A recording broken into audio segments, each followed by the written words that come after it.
बिस्मिल्लाहिर्रहमानिर्रहीम। शुरू करिया तो अल्लाह जे बाबरकत नाले साहब जेको रहमान ऐं रहीम है। हिन आलीशान महफिल में वेठल मेहमानो, काबिले एहतराम जज साहिबो ऐं मुंहिंजा प्यारा शागिर्द साथियो, अस्सलाम वालेकुम। अॼु मुंहिंजी तकरीर जो उन्वान है शालती जे तस्वर जी सिंध। प्यारे साथियो, दुनिया जे हर अजीम मुफ़कर, हर अजीम रहबर, हर अजीम अगवान, हर अजीम सरवर पंहिंजे वतन लाइ हिकु तस्वर, हिकु ख़ाक पेश कयो त असांजो वतन ईअं हुजणु घुरिजे ऐं पोइ इन्ही जी हासिलात लाइ पंहिंजी पूरी हयाती अर्पे छॾूं। बिल्कुलु अहिड़ी तरह शालती जे तस्वर जी बि सिंध लतीफ़ फरमाए थो, न का जल न पल न को रार ॾेहे में, न का जल न पल न को रार ॾेहे में, आणियो विजन आहो रिन रो रो रता गुल मारू पार अबू मलीरू मर करूं। जी हाँ साथियों, शालती पंहिंजे फिकर सां, पंहिंजे ज़िक्र सां, पंहिंजे ख़याल सां, पंहिंजे सोच सां, पंहिंजे तख़ुल सां हिकु अहिड़ी सिंध जो तस्वर ॾिनो आहे जंहिंमें प्यार आहे, मोहबत आहे, अमन आहे, सलामती आहे, खुशहाली आहे। साईं सदाई करीम मथे सिंध सुकार, दोस्त दोस्त मिठा दिलदार आलम सब आबाद करी। शालती जे तस्वर वारी सिंध जा किरदार मज़ामती ऐं वतन सां मोहबत कंदड़ आहिनि। जे लूण लिंगे लाई चीरे चीरे चम, जे लूण लिंगे लाई चीरे चीरे चम, मुकुर अॻे न कयो अहिड़ो को जो कम, जा जा दावा दम तता पित पवासी। लतीफ़ फरमाए थो, आऊं की छॾिया सूमरा, आऊं की छॾिया सूमरा, तन पहवारन पचार, जर जी जी जान में लगे वी लोहार, मैं खूब मोहब्बत संजू हियाने मंझ हजार, पखा ऐं पहवार ॾिठे मूडी थिया। शालती जे तस्वर वारी सिंध जो हुक्मरान ॼाम तमाची जहिड़ो हूंदो।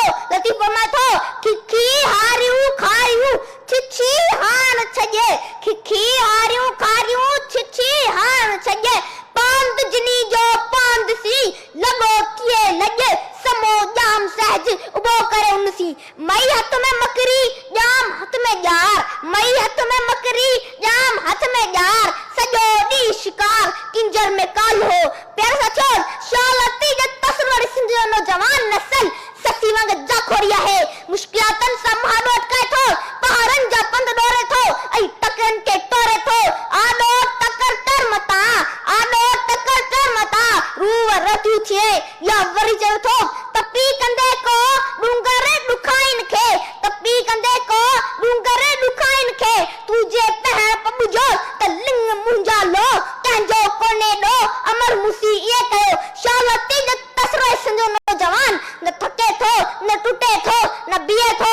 लतीफ़ फरमाए थो, सो कहो करे सबका तू खुई खंज विख, सो कहो करे सबका तू खुई खंज विख, ताजे मथा तिख त बन पासे बन बरे।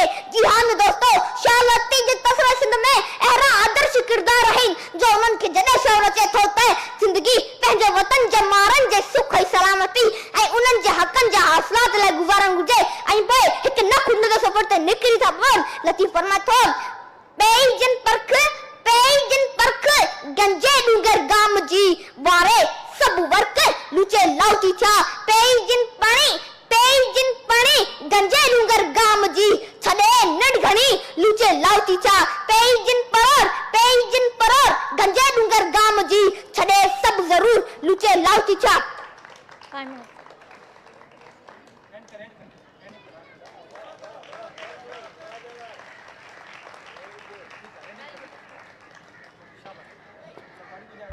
नंढड़े लाइ ज़ोरदार ताड़ियूं वॼायो वञनि।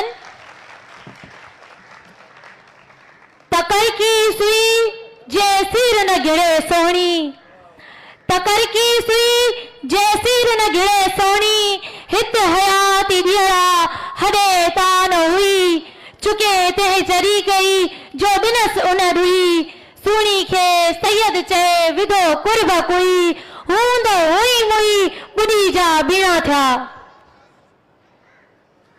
हाणे आउं तकरीर पेश करण जे लाइ दावत ॾींदसि हिरा फातिमा खे। हिरा फातिमा जो तालुक़ आहे हैदराबाद सां ऐं संदसि तकरीर जो उनवान आहे शाह लतीफ़ ऐं सिंध जी सकाफ़त। तव्हां सभिनी जी भरपूर ताड़ियुनि में हिरा फातिमा।